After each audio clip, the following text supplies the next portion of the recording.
Number 1, total fixed cost, इसको क्या बोलेंगे शॉर्ट में, TFC, टोटल फिक्स्ड कॉस्ट। तो सर ये फिक्स्ड कॉस्ट क्या होता है? तो बच्चों बहुत सिंपल,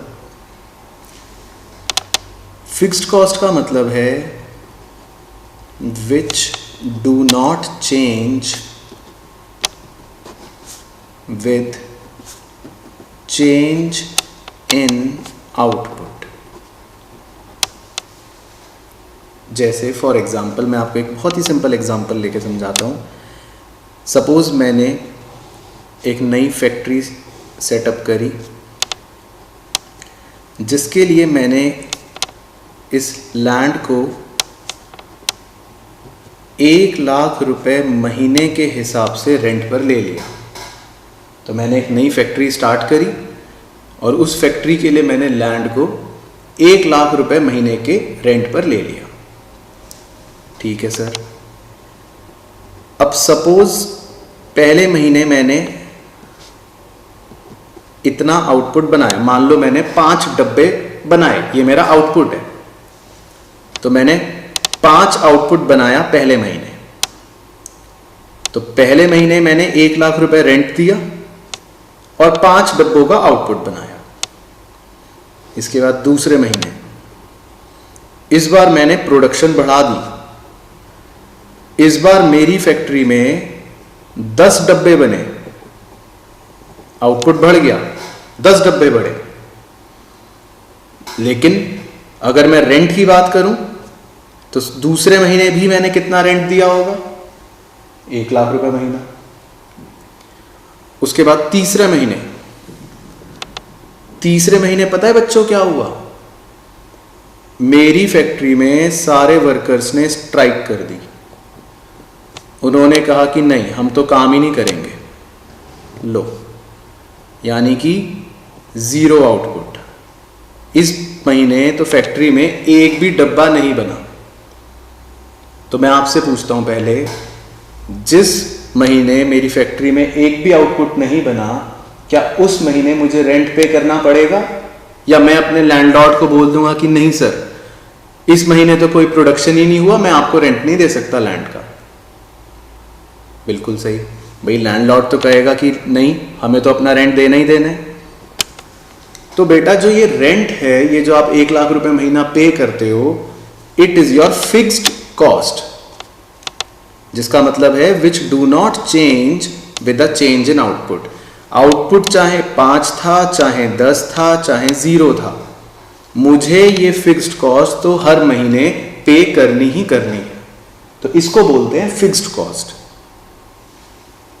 मतलब आपको और सिंपल शब्दों में समझाऊं एक शेड्यूल बनाकर, तो आउटपुट और फिक्स्ड कॉस्ट, इसका शेड्यूल बनाकर अगर आपको समझाऊं तो बच्चों, चाहे आउटपुट 0 हो, चाहे 1, 2, 3, 4, कुछ भी आउटपुट ले लो, फिक्स्ड कॉस्ट अगर एक बार 100 रुपए थी तो वो हमेशा 100 रुपए ही रहेगी, चाहे आउटपुट आप बढ़ाओ या कम करो या 0 करो। तो ये होता है टोटल फिक्स्ड कॉस्ट। ये वाला समझ आ गया आपको? अब सर इसका डायग्राम, बिल्कुल इसका डायग्राम भी है बच्चों। डायग्राम में एक्स एक्सिस पर आपको लिखना है आउटपुट और वाई एक्सिस पर लिखना है टोटल फिक्स्ड कॉस्ट। मैं आउटपुट आपको सिर्फ समझाने के लिए बता रहा हूं। 0 आउटपुट, 1 आउटपुट, 2 आउटपुट, 3 आउटपुट या 4 आउटपुट या कितना भी आउटपुट। मेरी जो ये फिक्स्ड कॉस्ट है यहां पे वाई एक्सिस पर, अगर ये 100 रुपए थी, सपोज ये 100 रुपए थी, तो ये 0 पर भी 100 ही रहेगी, 1 पर भी 100 ही रहेगी, 2 पर भी 100 ही रहेगी। ये फिक्स्ड कॉस्ट हमेशा सेम रहेगी। तो टोटल फिक्स्ड कॉस्ट जो कर्व होता है is parallel to x axis, जिसको बोलते हैं total fixed cost is constant.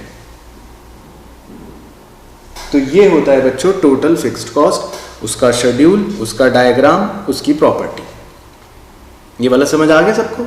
हाँ सर आ गया। चलिए जी नंबर 2 दूसरा है सर कौन सा?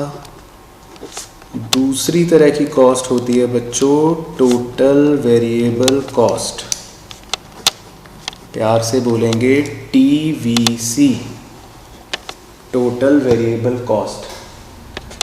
सर वेरिएबल कॉस्ट कौन सी होती है सर? तो वेरिएबल कॉस्ट लिखो आप which changes with the change in output।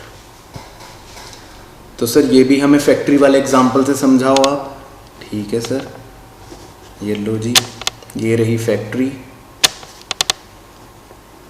यानी कि लैंड जहाँ पे मेरी फैक्ट्री चलती है। अब अगर आपको पिछला एग्जाम्पल याद हो तो पिछले एग्जाम्पल में मैंने पहले महीने 5 डब्बे बनाए थे, मेरा आउटपुट था 5 डब्बों का।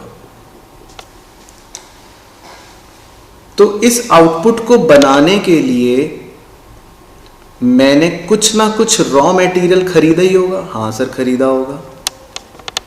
तो मैं मान लेता हूं मैंने कुछ रॉ मटेरियल्स खरीदे थे, कुछ रॉ मटेरियल्स मैंने खरीदे थे, मान लेता हूं 1000 रुपए के। जिन रॉ मटेरियल्स पर काम हुआ और उनकी हेल्प से 5 डब्बों का आउटपुट तैयार हो गया। अब अगले महीने याद है आपको हमने कितना आउटपुट बना लिया था? हाँ सर याद है। अगले महीने सर हमने 10 डब्बे बनाए थे। ठीक है जी, 10 डब्बे का आउटपुट बनाया था।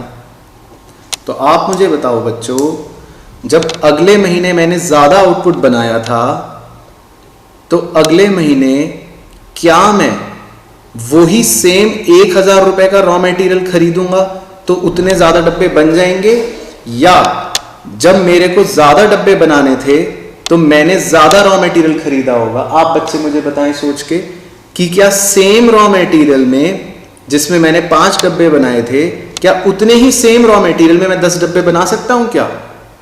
तो पीछे से बच्चे कुछ कह रहे हैं नहीं सर, मना कर रहे हैं। वो बिल्कुल सही भाई, जब ज्यादा डब्बों का आउटपुट मुझे बनाना है तो ऑब्वियस सी बात है मुझे रॉ मटेरियल भी ज्यादा ही खरीदना पड़ेगा, ज्यादा रॉ मटेरियल खरीदा होगा। मैं मान लेता हूं इस बार मैंने 1800 रुपए का रॉ मटेरियल खरीदा। तो बच्चों आप फर्क समझना, जब मैं कम आउटपुट बनाता हूं तो कम रॉ मटेरियल खरीदता हूं, लेकिन जब मैंने ज्यादा आउटपुट बनाया तो शायद मैंने ज्यादा रॉ मटेरियल खरीदा होगा। ठीक है सर। सर तीसरे महीने तो सर आपने कोई आउटपुट बनाया ही नहीं था, स्ट्राइक थी फैक्ट्री में। बिल्कुल सही। तो फिर से मेरा सवाल है बच्चों, मैंने एक भी डब्बा नहीं बनाया तो क्या मेरा कुछ रॉ मटेरियल यूज हुआ होगा या किसी भी रॉ मटेरियल की मुझे आवश्यकता लगी होगी? बच्चे कह रहे नहीं सर बिल्कुल भी नहीं, इस बार तो रॉ मटेरियल आपका बिल्कुल 0 लगा होगा या 0 रुपए का खर्चा है रॉ मटेरियल का। तो बिल्कुल सही बच्चों। तो आप फर्क समझो बच्चों, वेरिएबल कॉस्ट का मतलब है विच changes with the change in output. अगर आप ज्यादा आउटपुट बनाते हो तो वेरिएबल कॉस्ट भी ज्यादा लगती है, अगर आप कम आउटपुट बनाते हो तो वेरिएबल कॉस्ट भी कम लगती है। मतलब अगर मैं आपको एक शेड्यूल बना के समझाऊं छोटा सा, तो आउटपुट और वेरिएबल कॉस्ट का शेड्यूल कैसे बनेगा? 0 1 2 3 4 5। तो 0 का मतलब है कि मैं कोई भी आउटपुट नहीं बनाता हूं। तो आप ध्यान से देखना बच्चों, जब आप कोई भी आउटपुट नहीं बनाते तो आपकी वेरिएबल कॉस्ट भी 0 होगी। जैसे यहां पे रॉ मटेरियल, 0 आउटपुट पर वेरिएबल कॉस्ट हमेशा 0 होती है। आपको 7 के साथ कंपेयर करवाता हूं। जब हम फिक्स्ड कॉस्ट पढ़ रहे थे या फिक्स्ड कॉस्ट का जो एग्जांपल था उसमें 0 आउटपुट पर भी फिक्स्ड कॉस्ट देनी पड़ती है, रेंट। ध्यान रखना बच्चों, 0 आउटपुट पर फिक्स्ड कॉस्ट तो देनी पड़ेगी, लेकिन 0 आउटपुट पर वेरिएबल कॉस्ट कभी नहीं देनी पड़ती। ठीक है सर। सर उसके बाद फर्स्ट आउटपुट बनाया तो बच्चों वेरिएबल कॉस्ट मैं मान लेता हूँ आ गई 10 रुपये। सर उसके बाद सेकेंड आउटपुट बनाया तो मैं मान लेता हूँ फिर हो गई 18 रुपये। सर थर्ड बनाया तो मैं मान लेता हूँ 24। सर फोर्थ बनाया तो मैं मान लेता हूँ 34। और सर 5 यूनिट्स पे सर 50। ठीक है सर। तो बच्चों आउटपुट के बढ़ने के साथ साथ वेरिएबल कॉस्ट जो होती है वो भी बढ़ती रहती है। ये प्रॉपर्टी है, ये इसका नेचर है।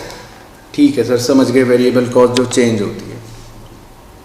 चलो अब कौन सा बच्चा बताएगा ये वेरिएबल कॉस्ट जो मैंने यहाँ पे 10, 18, 24, 34, 50 बढ़ाई, ये मैंने अपने मन से कुछ भी फिगर लिख दी है या किसी को इसमें कोई ट्रेंड नजर आ रहा है?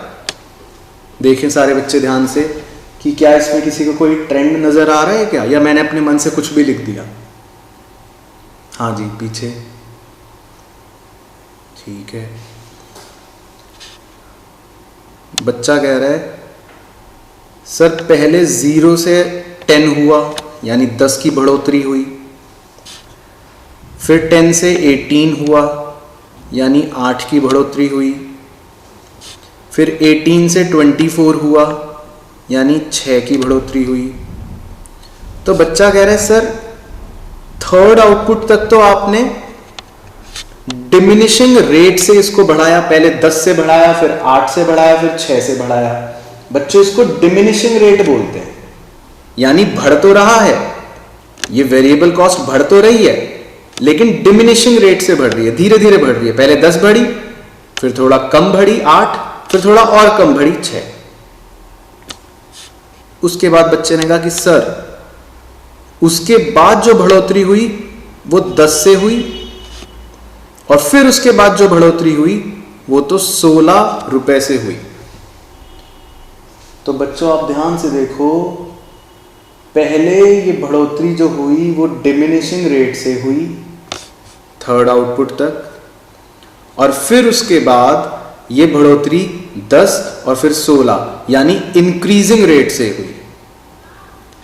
तो ये आपको सारे बच्चों को सीखना है पॉइंट कि पहले total variable cost increases eight diminishing rate होता है हमेशा, यानी कि बढ़ोतरी धीरे धीरे होगी और फिर एक पॉइंट के बाद ये वेरिएबल कॉस्ट इंक्रीज करता है एट इंक्रीजिंग रेट, यानी फिर बढ़ोतरी तेज हुई 10 से और फिर 16 से। तो जब हम इसका डायग्राम बनाएंगे तो ये प्रॉपर्टी आपको डायग्राम पर भी शो करनी पड़ेगी। सर कैसे, मैं बताता हूं। पहले आप एक्स एक्सिस पे लिखो आउटपुट, वाई एक्सिस पर लिखो टीवीसी। तो बच्चों आपको पता है कैसे शो करेंगे ये? नहीं सर हमें तो नहीं पता। तो जब तक 0 से लेके जब तक वो डिमिनिशिंग रेट से बढ़ेगा टीवीसी, तो आप 0 से शुरू करोगे और बच्चों डिमिनिशिंग रेट का मतलब है वो ऐसे कुछ ऐसे कॉनकेव शेप लेके बढ़ेगा, इसको बोलते हैं डिमिनिशिंग रेट। तो मैं मान लेता हूं कि थर्ड आउटपुट तक जो हमारे शेड्यूल में 1, 2 और 3 थर्ड आउटपुट तक वो डिमिनिशिंग रेट से बढ़ा, तो बच्चों ये होता है डिमिनिशिंग रेट। और सर उसके बाद फोर्थ और फिफ्थ पे क्या हुआ? फोर्थ और फिफ्थ पर वो इंक्रीजिंग रेट से जब बढ़ा तो फिर आपको कर्व चेंज करना पड़ेगा, शेप वो बढ़ेगा अभी भी, लेकिन इंक्रीजिंग रेट का मतलब है बच्चों थोड़ा कॉन्वेक्स होके ऐसे। तो इस तरह टोटल वेरिएबल कॉस्ट का कर्व बन जाता है। ठीक है सर, समझ गए? क्या समझ गए आप कि पहले ये किस रेट से बढ़ रहा है? डिमिनिशिंग रेट से बढ़ रहा है, और फिर किस रेट से बढ़ रहा है? इंक्रीजिंग रेट से बढ़ रहा है। और इसकी शेप को क्या बोलते हैं? एग्जाम में पूछेगा 1 मार्क्स में, तो इसकी शेप को बोलते हैं इन्वर्टेड एस शेप। इस शेप को बोलते हैं इन्वर्टेड एस शेप।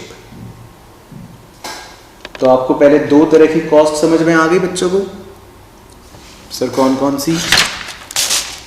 पहले fixed cost parallel to x axis, और उसके बाद variable cost, inverted S shape. Variable cost की प्रॉपर्टी वो भी सर समझ में आ गई। क्या है प्रॉपर्टी? पहले वो इंक्रीज करेगा डिमिनिशिंग रेट से और फिर वो इंक्रीज करेगा इंक्रीजिंग रेट से। और एक और मजेदार पॉइंट बताता हूं आपको साथ के साथ। क्या सर? जब कोई बढ़ता हुआ कर्व अपना शेप चेंज कर लेता है, तो जिस पॉइंट पे वो अपना शेप चेंज करता है बच्चों, उस पॉइंट को इकोनॉमिक्स में बोला जाता है पॉइंट ऑफ इन्फ्लेक्शन। तो कोई भी कर्व बढ़ता हुआ, ध्यान रखना बच्चों, बढ़ता हुआ कर्व जैसे ही किसी पॉइंट पर अपना शेप चेंज कर ले तो उसको पॉइंट ऑफ इन्फ्लेक्शन बोलते हैं। सर कुछ रिवाइज करवाओ। बिल्कुल करवाते हैं जी। आप बच्चों ने प्रोडक्शन चैप्टर में टोटल प्रोडक्ट का कर्व पढ़ा था। हाँ सर पढ़ा था। वो पहले इंक्रीजिंग रेट से बढ़ता है स्टेज 1 में। हाँ सर। और फिर डिमिनिशिंग रेट से बढ़ता है स्टेज 2 में। हाँ सर। तो ये जब बढ़ता हुआ कर्व अपनी शेप चेंज करता था इस पॉइंट पर, तो उस पॉइंट को पॉइंट ऑफ इन्फ्लेक्शन बोलते थे। तो हमेशा इकोनॉमिक्स में जब भी कोई बढ़ता हुआ कर्व अपनी शेप चेंज करता है तो उस पॉइंट को पॉइंट ऑफ इन्फ्लेक्शन बोलते हैं। चलो ठीक है सर, रिवाइज भी हो गया। तो बच्चों को पहले फिक्स्ड और वेरिएबल कॉस्ट समझ आ गई? हाँ सर बिल्कुल आ गई अच्छे से। Very good. नंबर 3, अब इन दोनों का जोड़। सर क्या मतलब? लिखो, थर्ड है टोटल कॉस्ट, इसको प्यार से बोलेंगे टीसी। तो टोटल कॉस्ट तो समझाना कुछ भी नहीं है बच्चों, बहुत ही ज़्यादा सिंपल है। सर कैसे? टोटल कॉस्ट का मतलब टोटल खर्चा, जिसमें आपका फिक्स्ड कॉस्ट और वेरिएबल कॉस्ट दोनों को जोड़ दो तो टोटल कॉस्ट बन गई। बहुत ही सिंपल। और अगर मैं आपको एक छोटा सा शेड्यूल लेके समझाऊं। हाँ सर समझाओ। तो सपोज हमारा आउटपुट है 0 1 2 3 4 5। फिक्स्ड कॉस्ट को हम कांस्टेंट लेते हैं। हाँ सर, तो हम 100 ले लेते हैं। और वेरिएबल कॉस्ट, क्या जीरो आउटपुट पर कोई वेरिएबल कॉस्ट होगी? पीछे बच्चे कह रहे हैं सर जीरो नहीं होगी। बिल्कुल सही। उसके बाद 10, उसके बाद 18, उसके बाद 24, उसके बाद 34, उसके बाद 50। अभी अभी जो लिखी हुई। ठीक है सर। तो बच्चों फिक्स्ड कॉस्ट और वेरिएबल कॉस्ट ये दोनों हमने अलग अलग पढ़ी थी। तो टोटल कॉस्ट कुछ भी नहीं है इन दोनों का समीशन, यानी कि 100 रुपये, 110 रुपये, 118 रुपये, 124 रुपये, 134 रुपये और 150। ठीक है सर। और आपको मज़ेदार बात बताते हैं इसमें। हाँ सर बताइए। अगर मैं एक ही डायग्राम पर आपको टीसी, टीवीसी और टीएफसी बनाऊं और आपको समझाऊं, तो बच्चों देखो, टोटल फिक्स्ड कॉस्ट आपने बनाया था बहुत पहले। ये 100 रुपये जो होता है कांस्टेंट, ये parallel to x axis, total fixed cost. फिर आपने टोटल वेरिएबल कॉस्ट बना लिया था। हाँ सर बना लिया था। याद है कैसे बनाया था अभी अभी? हाँ सर याद है। पहले तो सर ये डिमिनिशिंग रेट से बढ़ा था और फिर एक पॉइंट पर ये इंक्रीजिंग रेट से बढ़ा था। हाँ जी बिल्कुल सही। तो बेटा जो टोटल कॉस्ट होती है वो इन दोनों का समीशन होती है। तो जब हम डायग्राम में इन दोनों कर्व्स का समीशन करेंगे तो आपको क्या बात ध्यान रखनी है? अब ध्यान से सुनना मेरी बात। दो बातें बोलूंगा, ध्यान से सुनना। टोटल कॉस्ट और टोटल फिक्स्ड कॉस्ट का स्टार्टिंग पॉइंट सेम होता है। अगर आप शेड्यूल में भी चेक करो, जीरो आउटपुट पर total fixed cost is equal to total cost. तो ये हम लिखेंगे भी अभी कि at zero output total cost is equals to total fixed cost. तो इसीलिए टोटल कॉस्ट यहीं से शुरू होगा जहां पे टोटल फिक्स्ड कॉस्ट होती है, यानी 100 रुपए। उसके बाद सर अब बच्चों टोटल कॉस्ट की बढ़ोतरी देखो, ये 100 से बढ़कर 110 यानी कितना बढ़ा सर 10, फिर कितना बढ़ा सर 8, फिर कितना बढ़ा सर 6। तो थर्ड आउटपुट तक अगर आप टोटल कॉस्ट की बढ़ोतरी देखो तो 10 से बढ़ा, 8 से बढ़ा, 6 से बढ़ा, यानी इंक्रीजेस एट डिमिनिशिंग रेट। फिर उसके बाद कितना बढ़ा सर 10 और फिर 16। इसका मतलब फिर कैसे बढ़ा, इंक्रीजेस एट इंक्रीजिंग रेट। और अगर किसी बच्चे ने नोटिस करा, हाँ सर नोटिस करा, तो ये वो ही अमाउंट्स हैं जिससे टोटल वेरिएबल कॉस्ट भी बढ़ रहा था सेम। तो बच्चों टोटल कॉस्ट और टोटल वेरिएबल कॉस्ट बिल्कुल सेम पैटर्न, सेम तरीके से बनते हैं, बस फर्क ये होता है कि टोटल कॉस्ट यहां से शुरू होता है लेकिन टोटल वेरिएबल कॉस्ट 0 से शुरू होता है। तो जब मैं अब टोटल कॉस्ट बनाऊंगा तो टोटल कॉस्ट बिल्कुल सेम टीवीसी की तरह बनेगा, इनफैक्ट पैरेलल बनेगा, और उसकी शेप भी बिल्कुल सेम रहेगी, यानी पहले वो डिमिनिशिंग रेट से बढ़ेगा और उस पॉइंट के बाद इंक्रीजिंग रेट से बढ़ेगा। तो टोटल कॉस्ट कर्व बिल्कुल पैरेलल होता है वेरिएबल कॉस्ट कर्व के, यानी ये दोनों लाइंस पैरेलल हैं। ये जो गैप है ये इनके बीच पैरेलल लाइंस वाला गैप है जो कांस्टेंट है, ये गैप बच्चों। और ये जो गैप है इनके बीच में, ये हमें टोटल फिक्स्ड कॉस्ट यानी कि 100 रुपए डिनोट कर रहा होता है। टोटल कॉस्ट और वेरिएबल कॉस्ट, इनका जो ये गैप है बच्चों, ये होता है फिक्स्ड कॉस्ट, यानी कि 100 रुपए हमारे एग्जाम्पल में। तो टोटल कॉस्ट कर्व में दूसरा पार्ट क्या पूछ सकता है, इसकी शेप। तो टोटल कॉस्ट कर्व की शेप भी क्या होगी, बिल्कुल सही, इन्वर्टेड एस शेप। ठीक है सर। तो मुझे अब बताओ सारे बच्चों, आपको कॉस्ट की 3 सबसे बेसिक टर्म समझ में आ गई? हाँ सर समझ में आ गई। एक बार रिवाइज कर लेते हैं।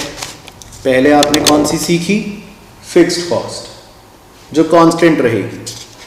फिर दूसरी कौन सी सीखी, वेरिएबल कॉस्ट जो आउटपुट के साथ चेंज करेगी। उसकी शेप भी समझ गए, हाँ सर। उसका रेट भी समझ गए, बिल्कुल सर। और तीसरी आपने सीखी उन दोनों का जोड़, समीशन, यानी टोटल कॉस्ट। तो टोटल कॉस्ट भी क्या शेप लेता है, इन्वर्टेड एस शेप लेता है।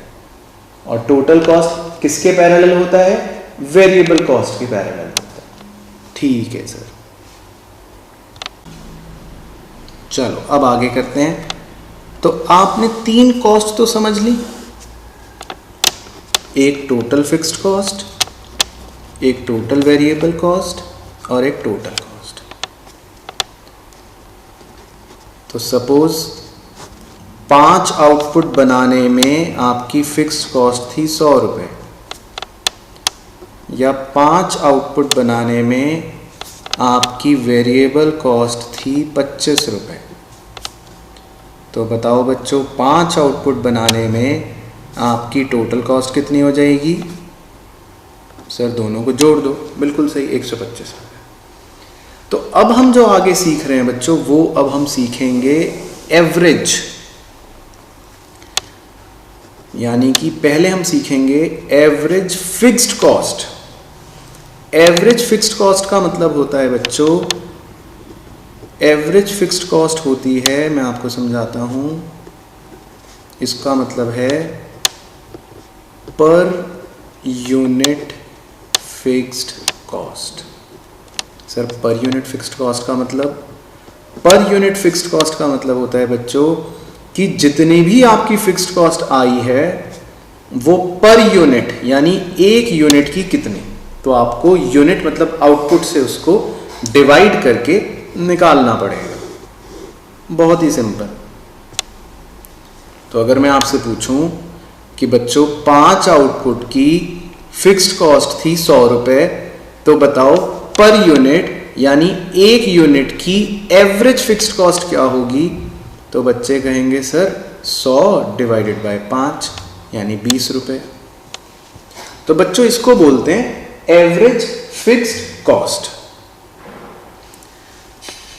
अगर मैं आपको एक शेड्यूल से समझाऊं, चलो एक शेड्यूल बना लेते हैं हम आपके लिए वही वाला, या चलो एक दूसरा शेड्यूल बनाते हैं, एक बार चेक करते हैं बच्चों को बात समझ आई है नहीं। चलो तो मैं इस बार फिक्स्ड कॉस्ट को 60 लेता हूं कांस्टेंट। ठीक है सर। और फिर मैं बच्चों से पूछता हूं कि बच्चों बताओ एवरेज फिक्स्ड कॉस्ट क्या होगी? तो कैसे बताएंगे बच्चों? देखो बहुत ही simple, total fixed cost divided by output. तो 60 अपॉन 0, तो वैसे ये इन्फिनिटी होता है मैथ्स में, लेकिन अभी dash. 60 upon 1 sir 60, 60 upon 2 sir 30, 60 upon 3 20, 60 upon 4 15, 60 upon 5 sir 12। तो बस ये एवरेज फिक्स्ड कॉस्ट होती है, जिसका मतलब बच्चों बहुत ही सिंपल है कि total fixed cost per unit की कितनी, तो टोटल फिक्स्ड कॉस्ट को आउटपुट से डिवाइड कर दो, तो ये आ गई एवरेज फिक्स्ड कॉस्ट। अब एवरेज फिक्स्ड कॉस्ट में किसी बच्चे ने इसकी वैल्यूज को गौर से देखा और मुझे कोई बताएगा कि इसकी वैल्यूज देखकर आपको क्या समझ आ रहा है? तो आगे से बच्चा कह रहा है सर इसकी वैल्यू तो लगातार गिरती ही जा रही है, 60 से 30, 30 से 20, 20 से 15, 15 से 12। मैंने कहा बिल्कुल सही। तो बच्चों जब मैं AFC एवरेज फिक्स्ड कॉस्ट का डायग्राम बनाता हूं, तो बच्चे ने बिल्कुल सही बताया मुझे, इसका जब मैं डायग्राम बनाऊंगा तो ये कॉस्ट कर्व हमेशा गिरता रहेगा, यानी फॉलिंग है। AFC कर्व हमेशा फॉल करेगा। तो अगर मैं AFC कर्व बनाऊं तो ये 60 से सपोज अगर शुरू हुआ तो फिर 30, फिर 20, फिर 15, फिर 12 और आगे जाऊंगा तो ये ऐसे गिरता रहेगा, गिरता रहेगा, गिरता रहेगा। सर ये कभी एक्स एक्सिस को टच करेगा क्या? क्या ये कभी जीरो हो सकता है सर? तो मेरे बच्चों average fixed cost can never be zero. Sir ऐसा क्यों सर? जब ये गिर ही रहा है, ये गिरते गिरते गिरते ये फॉल होते होते टच भी तो कर सकता है सर, जीरो भी तो हो सकता है। मैंने कहा नहीं सर। क्यों? बच्चों देखो टोटल फिक्स्ड कॉस्ट जो होती है वो 60 हमेशा चलती रहेगी। अभी हम आउटपुट बना रहे हैं 1 2 3 4 5। मैं कह रहा हूं ये बढ़ाते बढ़ाते आप अगर 5 करोड़ तक भी पहुंच गए तब भी फिक्स्ड कॉस्ट तो 60 ही रहेगी। और तब आप अगर 60 को 5 करोड़ से डिवाइड करोगे तो 0.0000 समथिंग कुछ आएगा, लेकिन एग्जैक्ट जीरो कभी नहीं आएगा। तो बच्चों एवरेज फिक्स्ड कॉस्ट कभी भी जीरो नहीं होगी, because total fixed cost can never be zero. जब न्यूमरेटर, इसके फॉर्मूले में न्यूमरेटर क्या है बच्चों? Total fixed cost. तो जब किसी भी मैथमेटिक्स में न्यूमरेटर जीरो नहीं होगा तो आंसर कैसे जीरो आ जाएगा? आ ही नहीं सकता। तो इसीलिए AFC कभी भी जीरो नहीं होता। ठीक है सर। सर एक और चीज बताओ इसके बारे में। बिल्कुल, इस पॉइंट से मैंने एक रेक्टेंगल बनाया इसके नीचे। ठीक है सर। एक और पॉइंट ले लिया, वहां से भी एक रेक्टेंगल बनाया मैंने। ठीक है सर। तो आपको ये पता है बच्चों कि AFC के मैं किसी भी पॉइंट पर अगर नीचे जाके एक रेक्टेंगल बनाऊंगा तो हर रेक्टेंगल का एरिया सेम होता है, क्योंकि हर rectangle total fixed cost denote कर रहा होता है। तो एवरेज फिक्स्ड कॉस्ट कर्व के नीचे आप कोई भी रेक्टेंगल बनाओगे तो सबका एरिया सेम होगा और वो क्या डिनोट कर रहा होता है, टोटल फिक्स्ड कॉस्ट। इसीलिए बच्चों, इसीलिए इस शेप को बोलते हैं रेक्टेंगुलर हाइपरबोला। तो ये 1 मार्क्स क्वेश्चन के लिए आप सारे बच्चे लिख लेना, एवरेज फिक्स्ड कॉस्ट कर्व का शेप होता है रेक्टेंगुलर हाइपरबोला, यानी कि ये। तो ये कॉन्टिन्यूअसली फॉल करेगा लेकिन कभी भी क्या नहीं होगा, जीरो नहीं होगा। और इस कर्व के नीचे कोई भी रेक्टेंगल क्या डिनोट करता है सर, टीएफसी डिनोट करता है। और उनका एरिया क्या होगा सर, सेम होगा। और इस शेप को क्या बोलेंगे, रेक्टेंगुलर हाइपरबोला। ठीक है सर। तो बच्चों आपको एवरेज फिक्स्ड कॉस्ट की पूरी कहानी समझ आ गई? हाँ सर आ गई। बस इसी तरह दूसरा इसका भाई है average variable cost, AVC. Average variable cost कहता है, क्या कहता है sir, per unit variable cost. ये भी सिंपल, यानी कि अगर मैं आपसे बोलता हूं कि बच्चों आपकी टोटल वेरिएबल कॉस्ट 5 यूनिट्स की है 25 रुपए, तो बताओ पर यूनिट यानी 1 यूनिट की कितनी? तो आप कहोगे सर टीवीसी को आउटपुट से डिवाइड कर लो, आ जाएगा आंसर। तो मैंने 25 को 5 से डिवाइड करा तो 5 रुपए। तो बस एवरेज वेरिएबल कॉस्ट इसी को बोलते हैं, यानी कि average variable cost is equals to total variable cost divided by output. उसके बाद अगर मैं आपको एक शेड्यूल से समझाऊं, हाँ सर एक शेड्यूल से हमें समझाओ, तो ले लेते हैं 0 1 2 3 4 5 और टोटल वेरिएबल कॉस्ट ले लेते हैं 0, फिर 10, फिर 18, फिर 24, फिर 34, फिर 50। और फिर अगर मैं आपसे पूछूं कि बच्चों बताओ AVC कैसे निकालेंगे, तो आप कहोगे बहुत simple sir TVC 0 upon output 0, तो बच्चों इसको डैश छोड़ दो। उसके बाद 10 divided by 1 10, 18 divided by 2 9, 24 divided by 3 8, 34 divided by 4 तो कितना आ जाएगा 8.5। उसके बाद 50 डिवाइडेड बाय 5 10। तो बस एवरेज वेरिएबल कॉस्ट निकालने का मतलब है बच्चों बहुत ही simple formula, total variable cost divided by output. अब बच्चों को मैंने काम दिया है 2 मिनट का, बच्चे एवरेज वेरिएबल कॉस्ट की फिगर्स को देखें और ये मुझे बताएंगे कि इसकी वैल्यूज को देखकर क्या समझ आ रहा है कि इसका कर्व कैसा शेप लेगा। इसकी वैल्यूज को देखें सारे बच्चे और मुझे बताएं।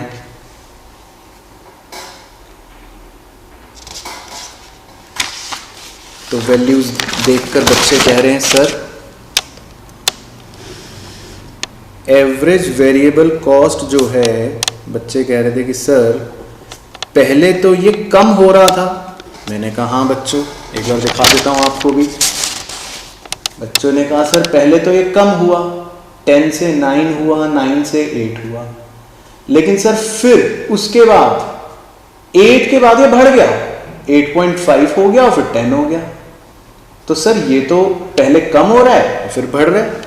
तो मैंने कहा बच्चों बिल्कुल सही, यही तो एवरेज वेरिएबल कॉस्ट है। पहले कम होने वाली चीज पहले क्या करेगी, फॉल करेगी, फॉल करेगी। और फिर उसके बाद आपने कहा सर ये बढ़ रही है, तो फिर उसके बाद बढ़ेगी।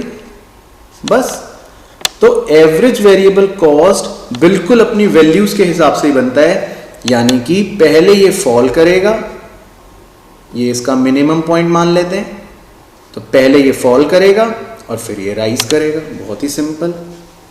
तो सर इस शेप को क्या बोलते हैं इकोनॉमिक्स में? तो आप 1 मार्क्स के लिए मार्क कर लो। ABC curve is U shaped. ABC curve जो होता है वो होता है यू शेप्ड। यू शेप का मतलब पहले फॉल करा फिर राइज करा, तो कैसी शेप बन रही है ये? U shape. अब इसमें एक हॉट क्वेश्चन आता है, सर क्या? वो पूछेगा कि why ABC is U shaped. तो कोई बच्चा बताएगा कि एबीसी कर्व यू शेप क्यों होता है? नहीं सर, बच्चे कह रहे हैं सर आप ही बताओ। ठीक है जी, तो लिखो answer, ABC curve U shape क्यों होता है? Because of law of variable proportion.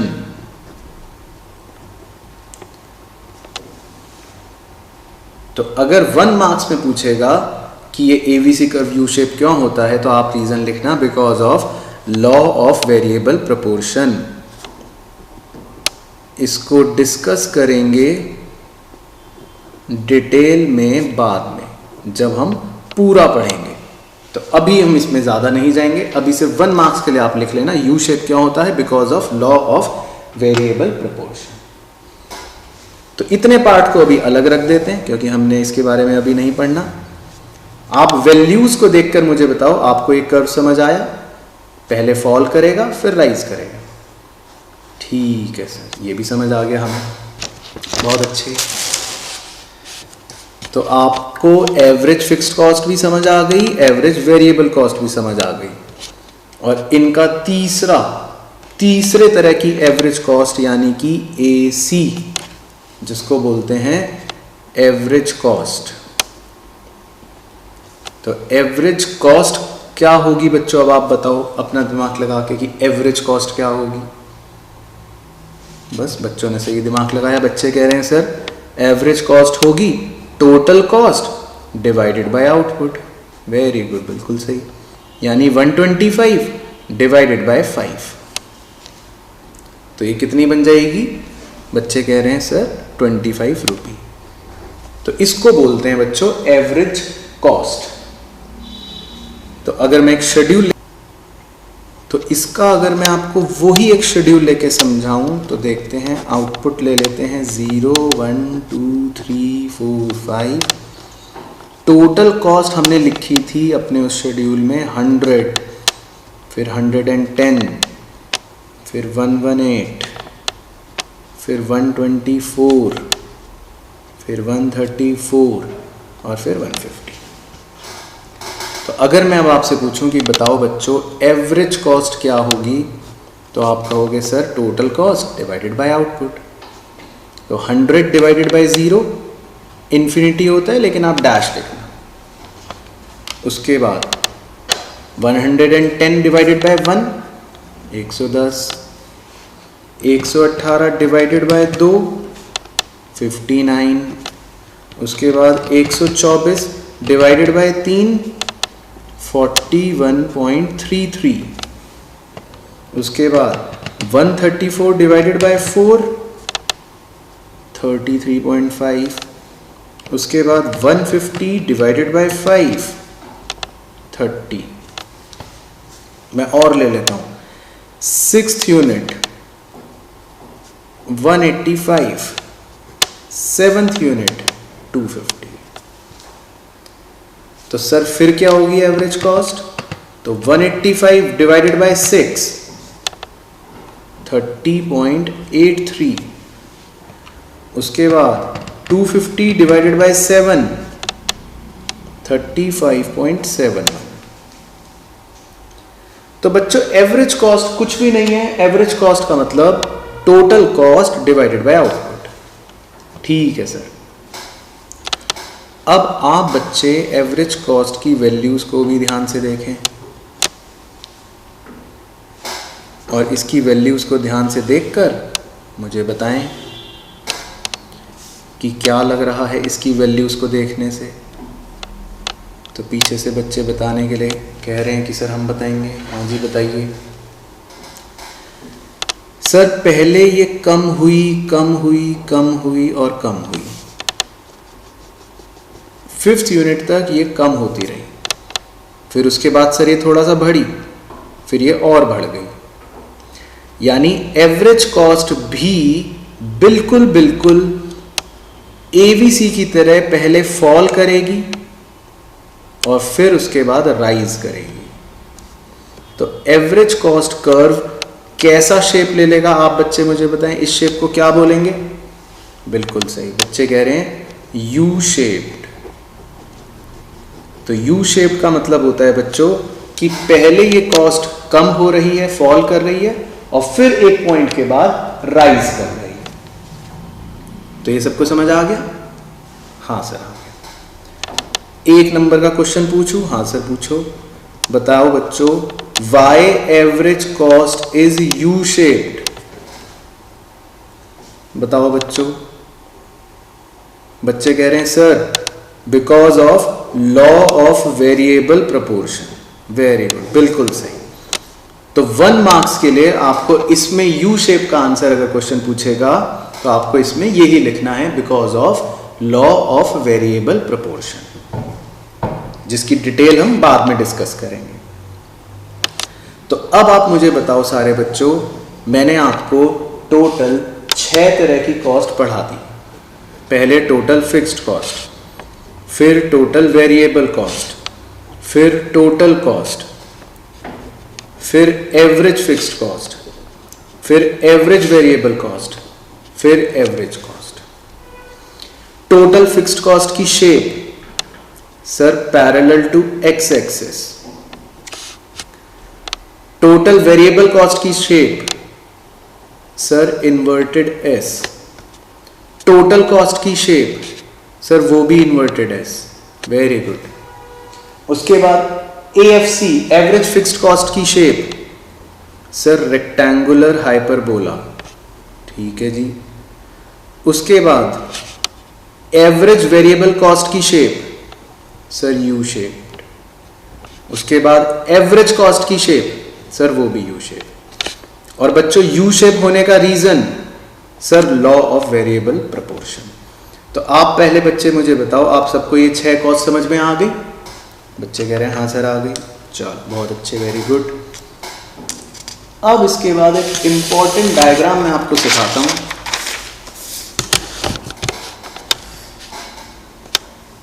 इस डायग्राम में क्वेश्चन बहुत बारी हमसे average cost, average variable cost और एवरेज फिक्स्ड कॉस्ट को इकट्ठे बनवाता है। तो इसको कैसे बनाना है step by step, in step को लर्न कर लेना। डायग्राम आपका इतनी परफेक्शन से बनेगा, इतनी परफेक्शन से बनेगा कि एग्जामिनर भी कहेगा कि भाई वाह ये बनाया है बच्चे ने डायग्राम। ठीक है सर, तो आप बताओ स्टेप सर कैसे बनाएं हम इन तीनों को एक साथ बिल्कुल इकट्ठे सही सही। तो आप सारे बच्चे मेरे वाले स्टेप्स फॉलो करना। ठीक है सर। सबसे पहले बच्चों आप एक चंद्रमा बनाओ ऊपर, जैसे मैं बना रहा हूं। एक चंद्रमा बनाओ और इस चंद्रमा के मिनिमम से एक डॉटेड लाइन नीचे ड्रॉ कर लो। ठीक है सर। तो पहले चंद्रमा बनाया, चंद्रमा का नाम है AC और इसके मिनिमम पॉइंट से जो डॉटेड लाइन आ रही है उसको लिख दो Q2। तो पहले इतना बना लिया बच्चों ने। तो सबसे पहले क्या बनाएंगे बच्चे? चंद्रमा AC और उसके मिनिमम से नाम लिख दो Q2। तो ये तो बन गया आपका एवरेज कॉस्ट कर्व। अब दूसरा हम बनाएंगे एवरेज फिक्स्ड कॉस्ट। सर इसकी शेप क्या होती थी, याद है किसी को? हाँ सर, बच्चे कह रहे हैं रेक्टेंगुलर हाइपरबोला। बिल्कुल सही। तो अब देखो बच्चों, हमें AFC का कर्व यहां से शुरू करना है और जो नीचे फॉल करता रहेगा रेक्टेंगुलर हाइपरबोला जो आपने बताया। तो जब आप यहां से AFC का कर्व बनाओ जो नीचे फॉल करेगा, तो बस आप ये कोशिश करो कि वो इस डॉटेड लाइन को कहीं यहां मिड पॉइंट से कट करे, यहां से कहीं से कट करे। तो बस यहां से आप AFC बनाओ डाउनवर्ड स्लोपिंग, जो उसको मिड पॉइंट के आसपास से कट करे। ये बन गया आपका average fixed cost rectangular hyperbola. ठीक है सर। तो सबसे पहले क्या बनाया था, चंद्रमा AC, उसके मिनिमम से एक डॉटेड लाइन बनाई और फिर एक AFC का कर्व जो सिर्फ फॉल करेगा और उस डॉटेड लाइन को मिड पॉइंट के आसपास से कट कर देगा। ठीक है सर, ये भी हो गया कर्व। बस अब क्या बचा सर, AVC। तो AVC जो होता है ना बच्चों, AVC भी U शेप होता है, लेकिन वो आपको नीचे से स्टार्ट करना है, यहां से। अब इसको बनाने के लिए बस आप मेरी बात सुनना पहले ध्यान से, कैसे बनाएंगे। इसको भी U शेप बनाना है। जब आप इसको U शेप बनाओगे तो पहले ये फॉल करेगा, फॉल करेगा, फॉल करेगा। उस एक पॉइंट के बाद फिर ये जब राइज करेगा तो उसको इस पॉइंट से पास करना जहां से AFC ने इस डॉटेड लाइन को कट करा था। तो AVC पहले फॉल करके राइज करेगा, इसी पॉइंट से कट करके ये अपने बड़े भाई AC के पास आने की कोशिश करेगा, AC के और नजदीक आएगा और नजदीक आएगा। लेकिन बच्चों ये दोनों भाई कभी मिल नहीं पाएंगे, आप ध्यान रखना। ये AVC अपने बड़े भाई AC के पास तो आता है, बट कभी ये दोनों मिल नहीं पाएंगे। ये इनकी प्रॉपर्टी भी है, लिखेंगे बाद में कि AC and AVC curves comes closer to each other but never intersect. बस, और AVC के मिनिमम से आप एक डॉटेड लाइन मार्क कर लो, उसको लिख दो Q1। तो अगर एग्जाम में आता है तीनों का इकट्ठे डायग्राम बनाना, तो आप तीनों का डायग्राम ऐसे स्टेप बाय स्टेप बनाना, उसमें आपको इजीली अच्छा डायग्राम बन जाएगा। पहले AC चंद्रमा, फिर AFC रेक्टेंगुलर हाइपरबोला, और सबसे लास्ट में AVC जो इस पॉइंट से होते हुए अपने भाई की तरफ बढ़ेगा बट मीट नहीं करेगा। तो ये तीनों वाला डायग्राम सारे बच्चों ने बना लिया। चलो बिल्कुल सही, वेरी गुड। अब मैं आपको लास्ट कॉस्ट करवा देता हूं। आखिरी कॉस्ट होती है 7th, उसका नाम है marginal cost, MC, marginal cost.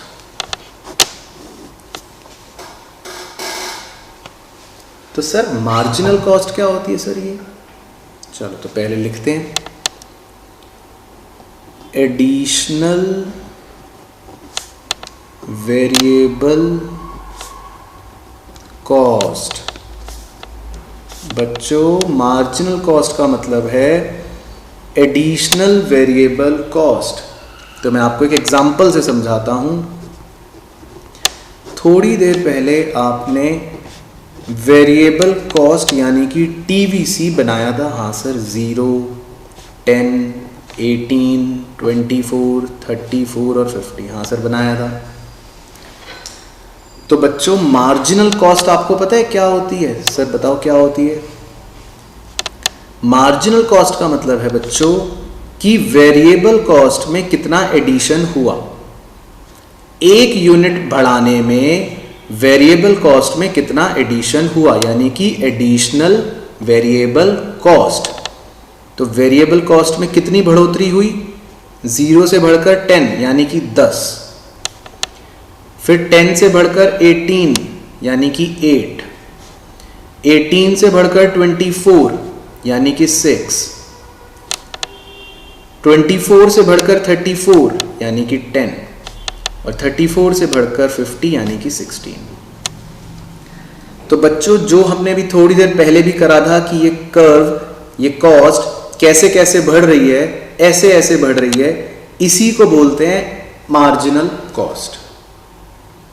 और अब तो आपके लिए और भी आसान, अगर मैं आपको बोलूं कि बच्चों मार्जिनल कॉस्ट की वैल्यूज को देखो और बताओ कि इसकी शेप कैसे होगी, तो अब तो आप बच्चे इतने होशियार हो गए हो कि मेरे समझाने से पहले ही बता दोगे। बच्चे पीछे बताना भी शुरू कर रहे हैं। बच्चे कह रहे हैं सर वही देखो, पहले तो ये फॉल कर रही है और फिर ये राइज कर रही है, तो इसका मतलब ये क्या शेप लेगी? बच्चे कह रहे हैं सर यू शेप। तो बिल्कुल सही। तो मार्जिनल कॉस्ट कर्व भी क्या शेप बनाता है? U shaped. Very good. Sir इसमें 1 नंबर का क्वेश्चन पूछ लूं आपसे? हाँ सर पूछो। Why M C curve is U shaped. ये लो, बच्चों ने पहले ही आंसर बता दिया क्वेश्चन से पहले ही बच्चे कह रहे हैं sir because of law of variable proportion. Very good. तो 1 नंबर के क्वेश्चन के लिए तो अब आपको कहानी पता चल गई। तो एमसी कर्व भी यू शेप होता है, और क्वेश्चन अगर पूछेगा क्यों यू शेप होता है, यानी कि क्यों वो पहले फॉल और फिर राइज करता है, तो 1 मार्क्स के लिए आप लिखोगे because of law of variable proportion. Sir marginal cost का फॉर्मूला क्या बनेगा अगर हमें वैसे बनाना हो?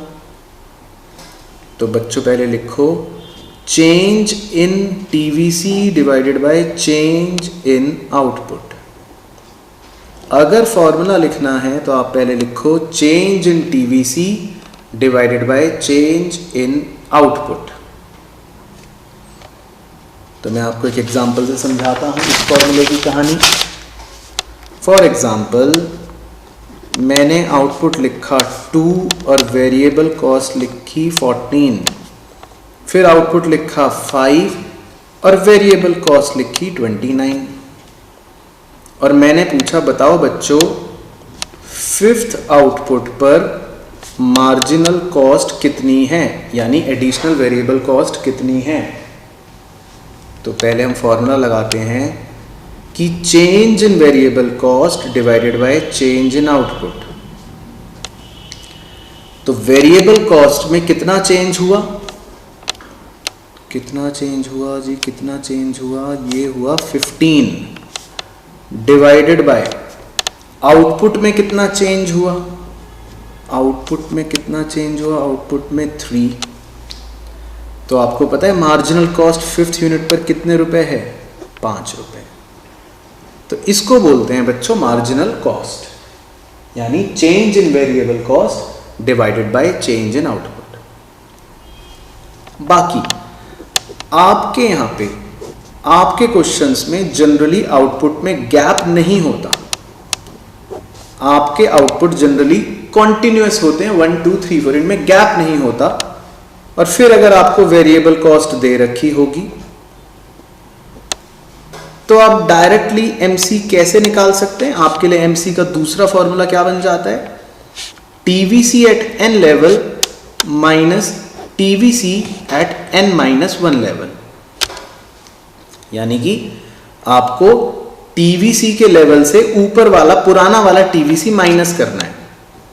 तो 10 माइनस 0, फिर 18 माइनस 10, फिर 24 माइनस 18, फिर 34 माइनस 24। तो आप बच्चे मार्जिनल कॉस्ट इस फॉर्मूले से निकाल सकते हैं, क्योंकि आपके आउटपुट में चेंज जो होता है वो 1 का ही होता है। तो आप बच्चे समझ गए मार्जिनल कॉस्ट कैसे कैसे निकाल सकते हैं हम? हाँ सर निकालने का समझ गए हम। सर इसमें और कुछ भी है क्या बात? हाँ जी और कुछ भी बातें हैं। क्या क्या सर? कभी कभी आपको वेरिएबल कॉस्ट नहीं दी होगी सर, फिर क्या करेंगे हम? फिर कैसे मार्जिनल कॉस्ट निकालेंगे? तो बच्चों आपको अगर वेरिएबल कॉस्ट नहीं दे रखी और उसकी जगह टोटल कॉस्ट अगर दे रखी होगी तो भी आप सेम फॉर्मूला लगा के आंसर निकाल सकते हैं।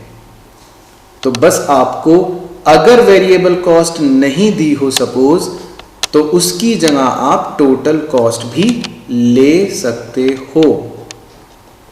तो अगर वेरिएबल कॉस्ट ना हो तो आप टोटल कॉस्ट लेके सेम फॉर्मूला लगा के भी अपना आंसर निकाल सकते हैं। ठीक है सर। और एक लास्ट पॉइंट, 1 नंबर का क्वेश्चन पूछता है what is the area under MC curve. MC curve के अंडर एरिया जो होता है उसको क्या बोलेंगे? तो बच्चों इसका आंसर होता है टोटल वेरिएबल कॉस्ट। तो area under MC curve is total variable cost. तो मैं समझता हूं कि मैंने जो आपको बेसिक अभी कॉस्ट का समझाया, जिसमें मैंने आपके साथ सारी की सारी cost, total fixed cost, total variable cost, total cost, उसके बाद average fixed cost, average variable cost और एवरेज कॉस्ट और मार्जिनल कॉस्ट।